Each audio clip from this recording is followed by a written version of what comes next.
Sir 30 ரூபாய் பார்த்த cinema 120 ரூபாய் இன்னைக்கு. பார்க்க முடியலையே, போராட்டம் நினைக்க கூடாது. 20 ரூபாய்க்கு சீடி விற்குது. எல்லாத்துக்குமே அழுத்துக்கிட்டா எப்படிங்க? ஒரு பையன் சொல்றான் என்கிட்ட வந்து, ஏன் ஆம்பளையா பிறந்தன்னு ஒரே விருப்பா இருக்கு. ஏன்டா என்ன டெய்லி ஷேவ் பண்ணணும், பேசாம தாடி வளர்த்து சாமியாரா போயிடலான்னு இருந்தேன். நான் சொன்னேன், டை இருக்கிற சாமியார்லாம் ஷேவ் பண்ணி ட்ரிம்மா இருக்கான். அப்பதான் சினிமால இருந்து கஸ்டமர்ஸ் வராங்கன்னு. சில பேர் ஆசிரமத்தில் ஜிம்மு வச்சு நடத்தினுக்கிறான். நீ சாமியாரா பண்ண ஷேவ் பண்றது ஒரு வேலையா? எதுக்கு கவலைப்படலன்னு சில பேர் ஒருத்தர் சொல்றாங்க. ஜோசியக்காரனை பார்த்தேன், வருத்தம் ஆயிடுச்சுன்னா. என்னடான்னா, ஒவ்வொரு மனுஷனும் 7 பிறப்பு தான் இருக்கான், எனக்கு இது 7வது பிறப்பான், இனிமேல் நான் பிறக்க மாட்டேமா. இதுவரையும் பிறந்து என்ன பண்ண? உன் 7வது பொறுப்பே இந்த கதியில இருக்குது, நீ பிறக்கலன்னா என்ன சார்? மனுஷனா பிறந்தா ஜுரம் வரும், தலைவலி வரும், சிக்கன் குனியா வரும். அப்பதான் மனுஷன். கிட்னில கல்லு சோகமா நடப்பான். அட அவன் குவாரிய வச்சுன்னு சுத்தின்னு வயிற்றுல.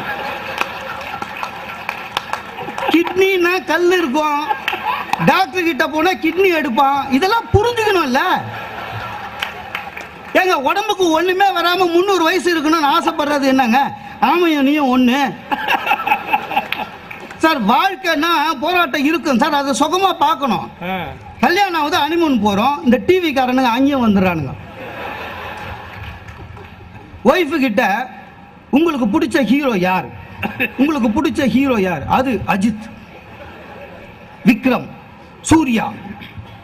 ஒரு பொண்ணாவது பக்கத்தில் இருக்கிற ஹஸ்பண்ட்னு சொல்றது இல்லை. நம்மால் கோச்சிக்கிறானா? கோச்சிக்க கூடாது.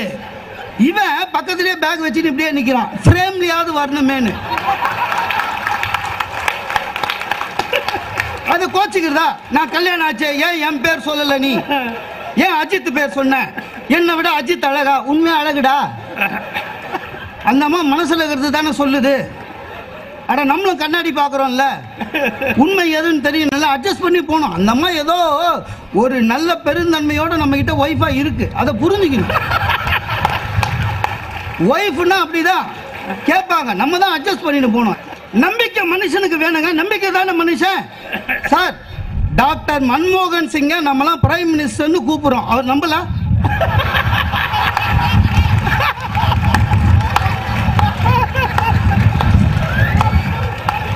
அந்த மனுஷன் இருக்கிற நம்பிக்கையில பாதியாவது நமக்கு வேணாம். அவரை பார்த்து எது கத்துக்கலனாலும் இதையாவது கத்துக்கங்க சார். பையனை வளர்க்குறது போராட்டம்னு நினைக்க கூடாது, அவங்க கூட அட்ஜஸ்ட் பண்ணிட்டு போனோம் சார். 35,000 ரூபாய் கொடுத்து முள்ளங்கி 10 ஆட்டம் எல்கேஜியில் சேர்த்தேன்.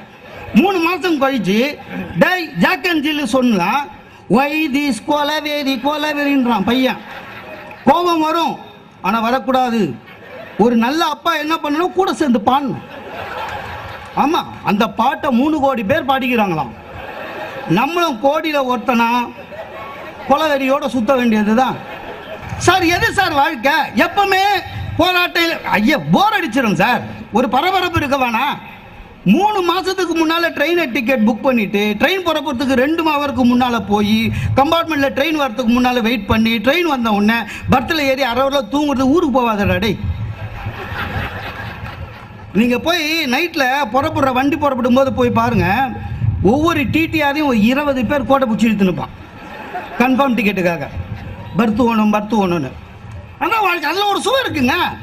அதை பாருங்க, 20 பேர் 20 கதை சொல்லுவான் அவருக்கு. இன்டர்வியூன்னு வானுங்க, நாளைக்கு போலன்னா கோயம்புத்தூர் வெடிச்சிருவோன்னு வானுங்க, ஏதோ ஒன்று சொல்லுவான். ஆனால் ஒருத்த மட்டும் பாருங்க, அந்த போராட்டத்தை பூந்தோட்டமாக மாற்றுவான். எப்படி தெரியுமா? அந்த டிக்கெட்லேயே ஒரு 200 ரூபா வச்சு அப்படி காமிப்பான். சார் டிடிஆர் நீங்கள் 67 போய் உட்காருங்கன்னு. 67க்கு போனீங்கன்னா அது டிடிஆர் பர்த்தா இருக்கும். இறங்கி வந்து, சார் அது உங்க பர்த்டே, நீ படியா, நான் நின்று வரேன். நீங்க அப்பல்லங்க, நீங்க அந்த டிடிஆர் பர்த்தில் அப்படி படுக்கும்போது உண்மையிலேயே ஒரிஜினலா கன்ஃபார்ம் வாங்கின டிக்கெட்டுக்காரனுக்கு போவானுங்க தெரியுமா, நம்மள பெருமையா பார்ப்பானுங்க. பரவாயில்ல, டிடிஆர் பர்த்திலே படுத்துன்னு வரானு. அதுதான் வாழ்க்கையில சுவைக்கு ஆக்குறது. வாழ்க்கையில மனிதர்கள் நம்ம கூண்டுக்குள்ள இருக்கிற சிங்கம் புலியா? வேலைக்கு சாப்பாடு, வேலைக்கு சாப்பாடும் குளியலும் செவ்வாய்க்கிழமை லீவும் ஜூலியா இருக்கிறோம். மனிதன் போராடுகின்ற குணம், போராட்டத்தை மாற்றுகின்ற குணம், பிறை சந்திரனை உனக்குள் தான் பூரண சந்திரன் பொதிந்திருக்கிறது. கவிஞர் மேத்தா எழுதினார். காலுக்கு செருப்பு வந்தது எப்படி, முள்ளுக்கு நன்றி சொல். வைரமுத்து எழுதியது. வாழ்க்கை என்பது போராட்டம் அல்ல, வாழ்க்கை என்பதை எப்பொழுதுமே மகிழ்ச்சியுடன் பூந்தோட்டமாக மாட்டுகின்ற ஆற்றல் கொண்ட பகுத்தறிவு கொண்ட மனிதர் கூட்டத்திற்கு வாழ்த்துக்களை கூறி வாய்ப்பு தந்தமைக்கு நன்றி கூறி விட